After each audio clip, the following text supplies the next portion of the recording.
All right, guys, welcome back to the channel. We have one of the most expensive hybrids I think I can imagine we've ever tested. Must be. It must be. I mean, I don't remember the price of the previous super hybrid that we tested. It was probably a pretty penny as well, but this is in its own category. Yes. So we're talking about the new Epic Super Hybrid. It's $399 US. There is a lot going on in there though. So it's basically what they've said is it's kind of a driver construction in a hybrid. Yep. Titanium, tungsten, a lot of stuff going on there, which is I'm assuming where the price is coming from. But when you have titanium in a hybrid, you're almost pushing it to the ball speed kind of capability of the driver. Yeah. And I think that's where the premium is going to come from for the cost. Yeah, definitely. There's a lot of people out there. We talk about kind of splitting these markets off. There's people who are fairway wood players, there's people who are driving iron players, they're hybrid players.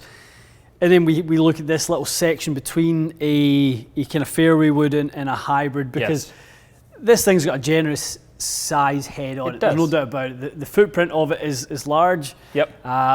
So I think, and we've talked about this quite a bit in the past, I think this is aimed for the player who really struggles with fairway woods, that needs a hybrid to go further than a hybrid is capable of. Okay, I'm with you. Shorter length shaft, horsepower, ability to turn the loft, in this case down to 15 should you need it. In the two? Yeah, so we're going to get kind of accuracy of a hybrid with launch conditions of a 3-wood. Yeah, exactly.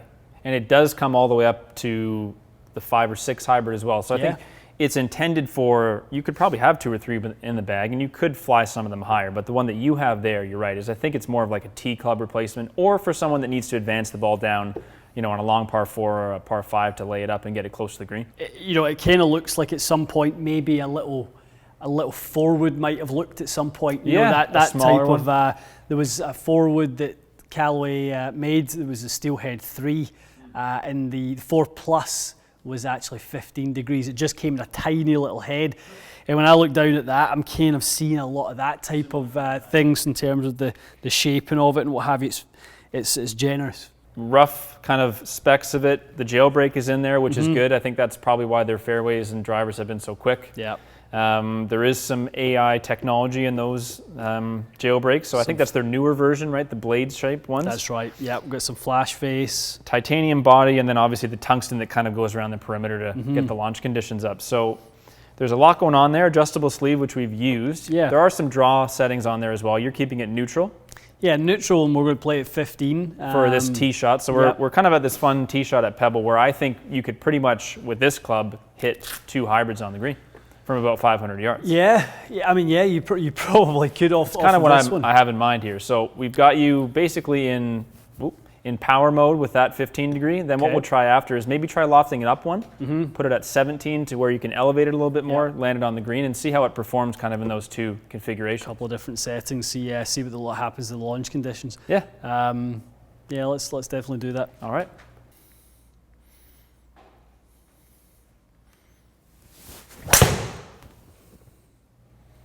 Laser straight. I think I may have needed to put you on the left side of the fairway. Yeah, because that's kind of room. Yeah, down that little. So that's an easy 270. Good swing there. Yeah, it's not like it's doing anything silly with. It's not like tricking you and just being low spin, because that spin's nice. Yeah, 3,500, pretty stable ball. I'm sure you could knock it down with more of a draw, but plenty of speed. That sounded hammered. Yeah, that was a quicker one from the ball speed perspective. I mean, I kind of healed it. Did you? Yeah. To be honest, yeah. It's just hard to tell. I necked it a little bit, but it's so forgiving. Oh, yeah, you did heal it. Came out. This is nice though. Like that's not too low. Yeah, really good. Good flight. Over 150 in ball speed is never anything but good. Yeah. Obviously, we're playing downhill, that is a decent amount. What's your normalized there? Normalized, that's it. Just under 250. It's quite a poke still. That looked really good. Probably the best one? Probably the best one. Okay, so let's take that as sort of its best performance off the tee scenario. So there's good stuff going on. I think, as you were sort of saying between shots, it maybe isn't as crazy on ball speed as we were expecting. Yeah, I thought it was going to be like really quick, especially at 15 degrees. Yeah, because it's 3-wood loft at that point. Now, I guess the shaft length, obviously, you're not going to swing it as fast. Yep. So that part does make sense. I mean, do you think it's controllable compared to a 3-wood for the person, as you mentioned, that doesn't really like the 3-wood shaft length? Would that be easier for them to get it out there because it is, 3-4 inches shorter? 41 inches, so 2 inches of savings in terms of the length over standard 3-wood. I mean, it probably, is. You probably are going to be able to get your angle of attack down a little bit more rather than being sort of inside and shallow. So it kind of helps the person who is too sweepy with it, and that's why they have a challenge with a fairway wood. This, they can get a little bit more down into the strike, but they've got all that technology to get the ball speed of a 3-wood kind of thing. Yeah. I mean, that would be what you would certainly hope. I'm like you though. I just thought it was going to be a little quicker than this. I kind of was, because the last Super Hybrid, I remember we did the video, and it was all like a joke. We were just trying to see if we get it to 170 and all this stuff, and I don't know if that was just me pushing on it so hard that it got there, but you're right. There's a few swings you made, especially the last one, where I kind of went, ooh, like, is that a 157 there? Yeah, and it's just been around 150, a couple at 152, which is, again, no slouch by any means, but nothing sort of off the wall crazy, which, I don't know, you call it a Super Hybrid. I guess we were just looking for that super performance. I mean, so I pull this up here in terms of the performance of it. It's good. I mean, it was pretty reliable. The shape was nice. You were these carries obviously take 10 off for the downhill, but it was a good club, but maybe not quite the tee replacement. If you want to get the distance of your 3-wood, I don't know if you're quite going to get there. What I'll be curious about is for this next part, we'll move you down to the fairway. We'll loft it up a bit. Yeah. And then does that give you a very fast kind of high launching club to hit into a green?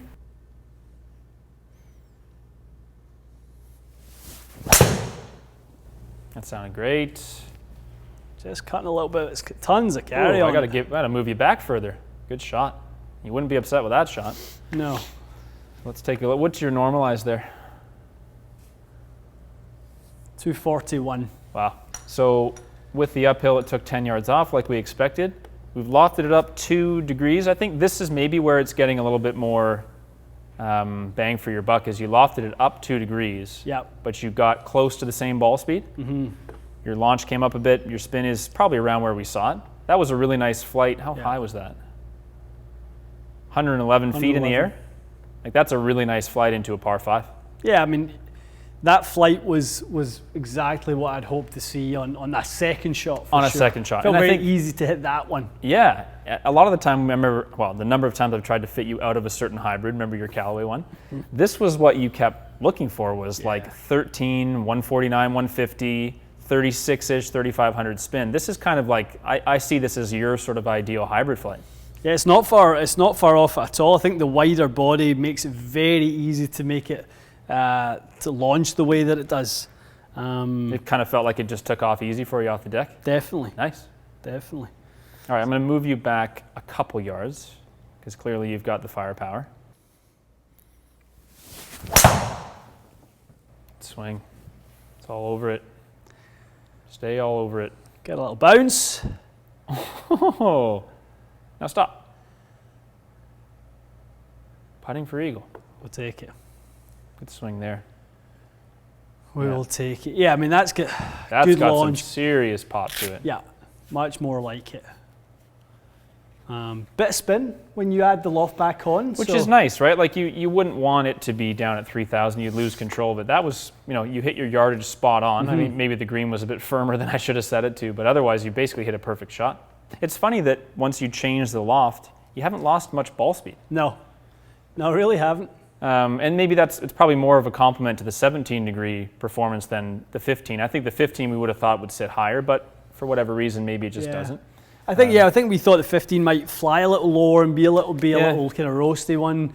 Maybe it'll depend on someone's strike point, because I know with these, sometimes with the jailbreak heads, if you get them in certain areas, they can wake up a little bit. Yeah. But I would say for whatever's going on with the 17 for you, that's quite good, isn't it? Really quite good. It's just about everything you've wanted. You can now over 150 ball speed. Yeah. And it's a great looking ball flight, as you can see, a 1-yard fade that hits the flag. No, I mean that's 111 peak height, so you've got lots and lots of tons of height. Stopping power.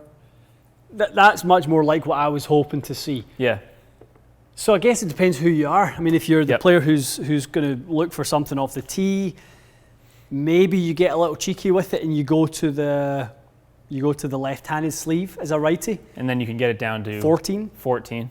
Because you're right, it's not the lowest spin club in the world. Yep. So that's a good idea. Get the reverse sleeve and go down to 14 instead. Yeah. Shaft, obviously, maybe potentially look at something with a shaft that could do that for you a little bit as well. I mean, there's customizable weights in the bottom. You can kind of play around with it. So that was the stock shaft. That's an Aerotech stock shaft. And so if you had, something that you've tested before, like a Ventus Blue, like a 9X, that might knock the flight down lower. You're right. I think all we're really seeing there is maybe as the 3-wood replacement, it might need a bit more work. But as a hybrid that performs like extremely well for its loft, I think people will see that. I think if you want a 19-degree hybrid, you'll see this going further than your old one because the titanium face is clearly giving you quite a bit of ball speed. Yeah, that was sitting in a window for me where it would be really nice 5-wood territory. I was just going to say, I think that maybe you tweak a little shaft in there and do some testing, because you were hitting those last couple just perfect. That was by the time you got that on the ground, that was really nice. Yeah, so nice. Didn't love it off the tee, but certainly off the fairway, which is where it's going to be most people's. I think so. Where they'll utilize it the most. I don't think there's many people going to be using a lot of hybrids. If you're using this type of hybrid, I don't think there's many of you using it off the tee anyway. I think generally that player would have more options of the tee. They probably hit a lot more drivers. If they're looking to gain distance, they're probably not using a shorter club off the tee all that often. And this is more to get the ball down the fairway or get to a long par 4 or par 5 that they can't normally reach. Definitely. No, it's interesting. It's an interesting club, that's for sure. Footprint is what's going to catch people's eye. Obviously it's between hybrid and fairway wood. Price point is going to be up there. I forgot to mention there's a carbon crown also, so I was mentioning the reasons why it was expensive. Carbon crown too. I mean, it's crazy. It's like a little Epic Max driver. It really is. They've put all the same components just into a smaller package. So, I mean, whether or not someone can justify the $400 for it, I think testing is very necessary. You obviously want to get that fitted very well, but it could perform better for you. I think it's feasible. Based on what we've seen, it does have kind of the horsepower, like you always say. It's in there.